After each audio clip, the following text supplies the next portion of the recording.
안녕하세요. SK증권 이호석입니다. 이번 주 한 주간 끝났네요, 드디어. 오늘 이제 마지막 날인데, 제가 이제 뭐 설명을 하다 보니까 조금 길어져가지고, 평소에는 월요일 저녁, 화요일 저녁, 수요일 저녁, 목요일 저녁까지만 하는데, 오늘은 이제 금요일 날 이제 나머지 공부 뭐 이렇게 되겠네요. 약간 오늘은 좀 짧게, 금요일이니까 한 10분 안에 끝내는 걸로. 목표. 딴소리 안 하고, 빨리 이제 진도 빼는 걸로. 이 하다 보니까요. 이게 좀 그냥 그 쓸데없는 잔소리가 아니고 뭐라 그러죠? 그냥 잡담을 자꾸 하게 되네요. 이게 이러면 안 되는데.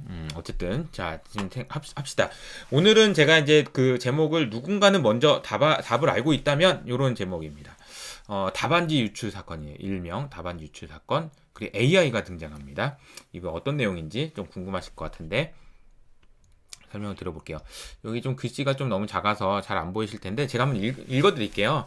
중요한 내용들 중심으로 이 책에 이제 나온 내용인데 제가 그대로 가져왔습니다. 금요일 아침이 오면 24명의 사람들은 미국 수도의 심장부인 C 스트리트 3번가에 자리 잡은 매끈한 흰색 석조 건물의 어쩌고저쩌고 그래가지고 어디 모여 있다라는 얘기예요. 그래서 어떤 형태의 방에 들어와서 자 정확히 7시 55분에 정부 관리 한 명이 방 안으로 들어와서 전화기를 들고 막 뭔가 천문대로 전화를 걸고 막 무슨 비밀 보호를 하기 위해서 정부가 이런 행동을 하는 걸까? 아니면 CIA가 첩보 활동에 대한 비밀 브리핑을 시작하려는 건가? 아니다. 라는 거예요. 뭘 하는 거냐면요. 이게 이처럼 엄격하게 비밀을 지키려고 하는 이유는 이 방에 있는 기자들이 미국에서 가장 민감한 경제지표 중 하나인 월간 고용 보고서를 맨 처음으로 보게 되는 사람들이기 때문이다. 전화기 다 내고요. 막 아무것도 못하게 다 막아놓고 막 이렇게 한다라는 얘기예요. 근데 이제 이 얘기를 들으면 사람들이 왜 이랬을까요? 왜 이렇게까지 막으려고 하고 그랬을까요? 이유는 딱 하나입니다. 이거를 먼저 알면 돈이 되기 때문인 거죠. 무슨 말이냐? 제가 지난주에 미국 고용지표가 그 금리에 미치는 영향이 생각보다 요즘에 좀 줄었어요. 라고 말씀을 드리긴 했습니다만, 이때 당시만 해도 그냥 이거 고용지표가 얼마 나왔는지만 알면 돈을 벌 수 있었어요. 왜냐면 금리가 오를지 빠질지 다 알고 있었으니까. 그래서 이거를 철통 같은 보안을 막아놓은 겁니다. 먼저 누구라도 빨리 알지 못하도록 만들기 위해서. 그만큼 사람들은 경제 지표를 먼저 알고 싶어 했다라는 것을 말씀드리고 싶어서 어, 들었던 예라고 보시면 될 것 같아요. 자, 그럼 먼저 알고 싶어요. 빨리. 그리고 더 자주 알고 싶어요. 경제가 이거 어떻게 되는 거지 지금 특히나 지금 요즘 같은 세상에서 코로나 시대가 지나고 나서 작년부터 계속 얘기 나왔던 건 자 이게 코로나 확진자가 이렇게 됐는데 경제가 지금 어떻게 되는 거지 빨리 알고 싶은데 이런 생각 되게 많이 하셨잖아요. 그런 게 이제 이 이야기가 되겠습니다. 자 그래서 좀 더 빨리 알고 싶어하는 그 마음을 간파하는 회사가 뭐냐면은 마키 PMI라는 회사예요. 그래서 이 회사는 ISM 제조업 지수보다 한 2개월 빨리 발표를 합니다. 이번 주에 발표해요. 이번 주에. 네. ISM 제조업 지수는 한 달에 한 번 발표하는데 매월 첫째 주 첫날 발표합니다. 1월 1일, 2월 1일, 3월 1일 이때 이제 ISM 제조업 지수를 발표하는데 ISM 제조업 지수만 하면은 주가가 어떻게 되는지 아니까 이거를 알고 싶은 사람은 얼마나 많겠어요. 그러니까 이것보다 좀 더 빨리 내는 거죠.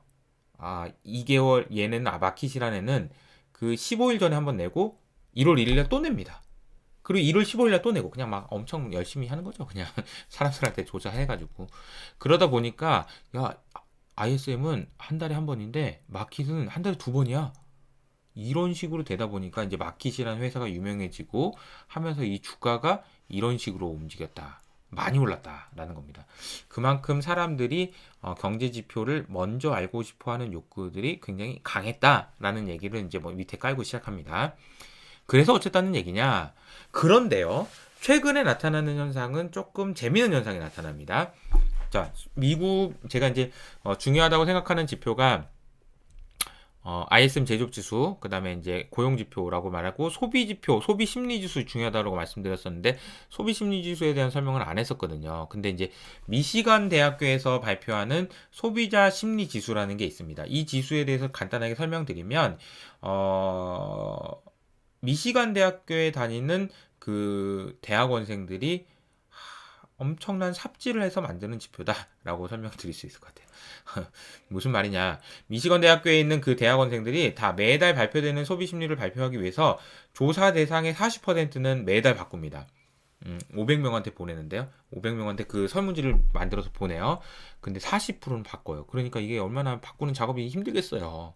그리고 효과적으로 만약에 질문지를 만들어서 그 사람들한테 보내요. 그럼 그들이 정성껏 대답해 주기를 바라고 기다립니다. 답이 올 때까지. 그리고 그 답을 모아서 이게 엑셀에 이게 쳐가지고 이번 사람은 좋아진다고 했네. 내년에 쓴 이렇게 하고 나서 이제 조사한 다음에 다시 데이터를 정리해가지고 발표를 하는 겁니다. 미시건 대학교에서 대학원생이 얼마나 고생을 하겠어요. 그런 식으로 해서 이제 지표를 만든 거다라고 말씀드릴 수 있을 것 같은데, 그 중에서 미시건 소비 심리 지수 중에서 핵심 질문 5가지 중에서 제가 이제 한 가지만 말씀드릴게요. 다 5번 한번 제가 읽어드릴게요. 다음 질문은 가구, 냉장고, 오븐, 텔레비전 등과 같은 고가 물건의 구입에 대한 질문입니다. 일반적으로 당신은 이런 물건을 구입하기에 지금이 좋은 시기라고 생각합니까? 아니면 나쁜 시기라고 생각합니까? 이 질문이 있어요. 여러분한테 지금 설문조사가 왔어요. 이 질문을 보시면 여러분은 어떤 생각을 하실 것 같아요? 저는 이런 생각을 할 것 같습니다. 엄마한테 물어봐야 되는데 이런 생각을 하지 않았을까? 그렇지 않아요? 이거 엄마가 결정하는 거 아닌가 이걸? 나한테 왜 물어봐? 나는 냉장고 살지, 오븐 살지, 텔레비전 살지 잘 모르겠는데 우리 집에서 어떻게 하는지 나는 몰라. 이렇게 되는 거거든요.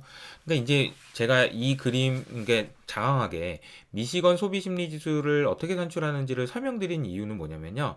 그 지수를 설명하는 방식이 굉장히 올드한 방식이고 아날로그한 방식이고 심지어 이 질문지를 보니까 이게 제대로 측정을 한 건지 잘 모르겠다라는 생각이 든다라는 겁니다. 그래서요. 제가 4년 전, 5년 전쯤에 블랙락의 CIO를 만나뵌 적이 있습니다. 그때 이제 제가 그분한테 그러니까 질문했던 거는 이거예요.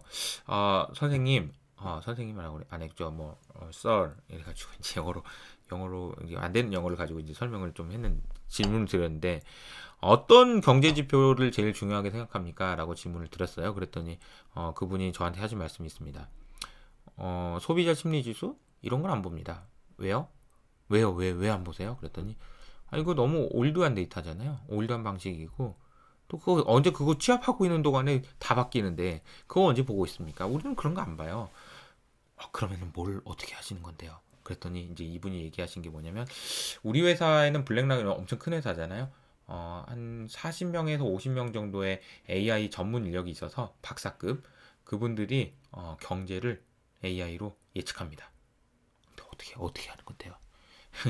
이러더니 이제 이분이 뭐라고 얘기하시냐면, 구글에서 데이터를 받아가지고요. 구글에 이게 우리 구글 트렌드 이런 비슷한 거 있잖아요. 그래서 어떤 그 루이비통의 어떤 그 모델명이 있는데 그 모델명이 검색이 많이 되는 트렌드를 찾아보면 소비의 심리를 가장 잘 예측한다라는 얘기를 하시더라고요.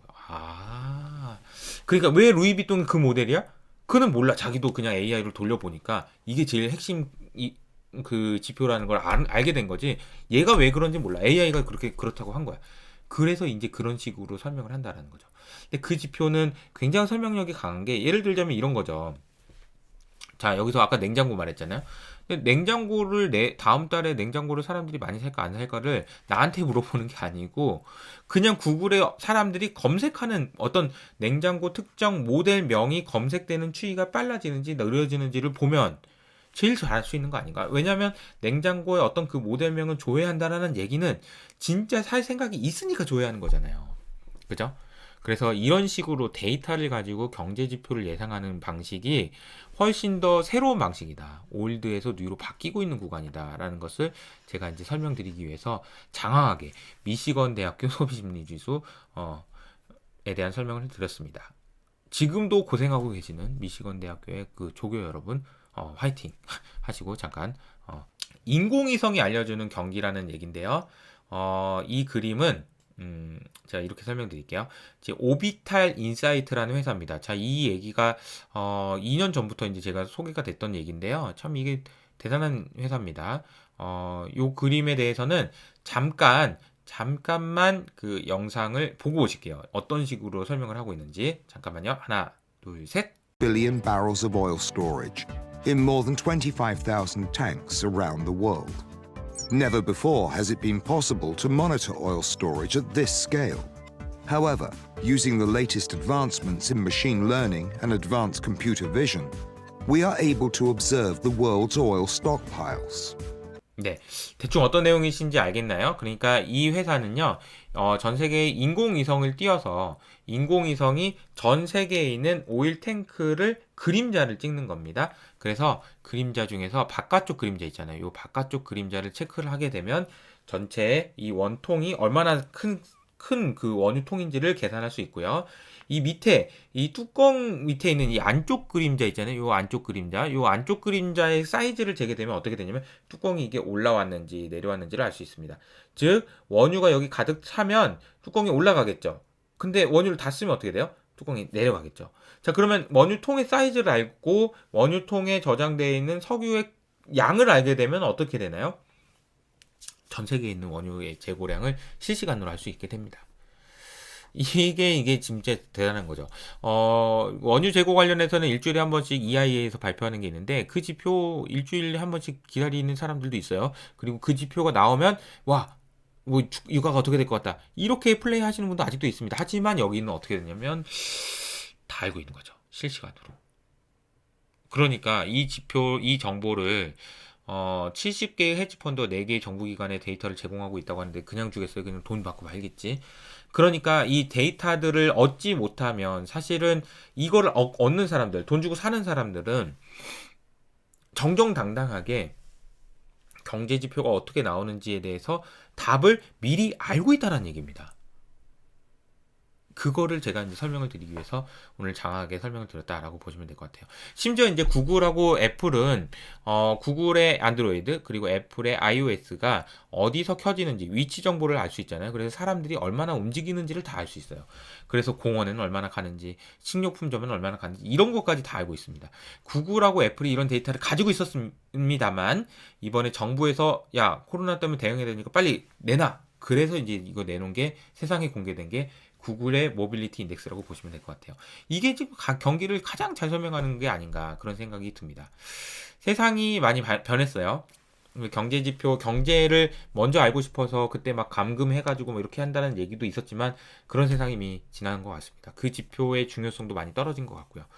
그래서 제가 이제 중요하게 말씀드리는 거는 뭐냐면 이런 식으로 경제지표를 예상하기서 이렇게 알고 하는 거는 쉽지 않다라는 것을 인정해야 된다. 누군가는 나보다 더 빨리 그리고 더 정확한 정보를 알고 있다라는 사실을 인정해야 된다. 그렇기 때문에 우리가 해야 될 일은 뭐냐면 하나하나 경제지표 보고 이렇게 따지고 아이고 뭐 트레이딩하고 사고 팔고 이런 거 하는 게 아니고 큰 트렌드가 무슨 트렌드인지를 아시는 게 중요하다. 그 얘기를 드렸습니다. 자, 그 큰 트렌드가 무엇인지에 대한 얘기는 또 시간이 갈수록 이제 제가 좀 더 준비한 자료를 통해서 말씀드려 보도록 하겠고요. 이번 주는 이것으로 마치도록 하겠습니다. 이번 주는 5번 했습니다. 힘드네요. 고생하셨습니다. 공부하시느라. 자, 이제 퀴즈 나갑니다. 퀴즈도 이번에도 100점 많이 맞아주시기 바라면서 이상으로 마치도록 하겠습니다. 감사합니다.